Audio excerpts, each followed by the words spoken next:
Langkah terakhir. Malam itu, hujan deras turun, membasahi jalanan yang sepi. Lara berjalan menyusuri trotoar dengan langkah cepat, sesekali menoleh ke belakang. Tidak ada siapapun di sana.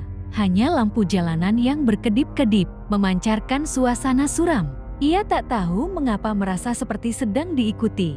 Namun perasaan itu semakin menguat. Setelah kehilangan kedua orang tuanya dalam kecelakaan tragis, Lara memutuskan pindah ke kota ini. Rumah tua yang ia temukan terasa seperti tempat yang tepat untuk memulai hidup baru murah dan jauh dari keramaian.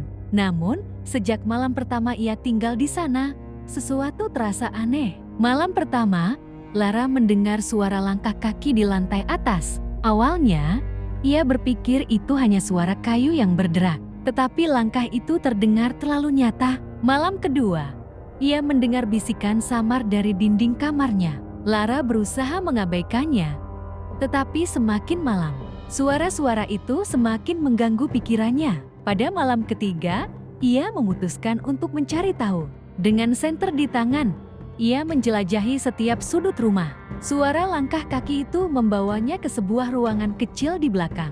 Pintu kayu tua itu terbuka dengan bunyi berderak, memperlihatkan cermin besar yang kusam di dalamnya. Namun, bukan cermin itu yang membuat Lara ketakutan, melainkan bayangan yang bergerak di balik kaca. Bayangan itu adalah sosok berpakaian lusuh, dengan mata kosong yang menatap lurus ke arahnya.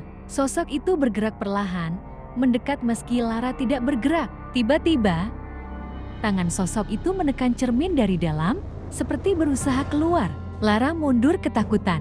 Sebuah suara terdengar dari belakangnya. "Kamu seharusnya tidak ke sini." Suara itu pelan, tapi jelas. Lara berbalik cepat, namun tak ada siapapun di sana. Ketika ia kembali menatap cermin, bayangan sosok itu telah menghilang. Namun, pantulannya kini terlihat berbeda. Wajahnya yang pucat terlihat tersenyum, meski ia tahu dirinya tidak sedang tersenyum. Dengan ragu, Lara menyentuh cermin itu, dan tiba-tiba pantulannya tersenyum lebar. Sebuah suara berbisik dari dalam, "Terima kasih telah membiarkan aku keluar."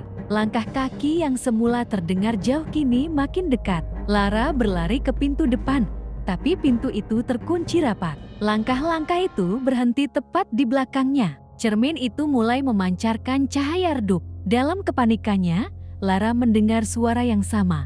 Kali ini lebih jelas, "Kami sudah lama menunggumu." Ia menoleh dan melihat bayangannya sendiri keluar dari cermin. Sosok itu menatapnya dingin, dengan senyum lebar yang menyeramkan, lalu menggantikan tempatnya di dunia nyata. Kini Lara menyadari kebenaran mengerikan. Cermin itu adalah gerbang, tempat roh-roh terperangkap menunggu korban baru. Di balik cermin, ia melihat bayangan penghuni sebelumnya, semuanya menatapnya dengan tatapan kosong. Lara berteriak, tetapi tidak ada yang mendengar. Langkah terakhirnya telah membawanya ke dalam kegelapan tanpa akhir.